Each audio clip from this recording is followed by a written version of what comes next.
Yan guys, welcome back sa Nuna Sports and nandito pa rin tayo sa Dolomite Beach.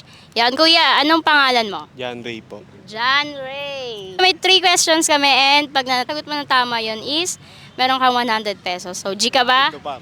Opo, G po. First question, sinong couple na artista ang bida sa pelikulang Rewind? Si Marian Rivera tapos si Ding Dong. Okay, Ding Dong Dantes. Tama si Kuya. Second question, ano ang title ng pambansang awit ng Pilipinas? Bayang Magiliw. Lupang Hinirang ang tamang sagot. Third question, sino ang bokalista ng dating sikat na banda na Eraserheads? Henry Bondia po. Hey! So nakadalawang tamang sagot si Kuya. Meron siyang 50 pesos. Sayang yung lupang hinirang mo, Kuya. Any shoutouts? Kaya na po, kay Rain.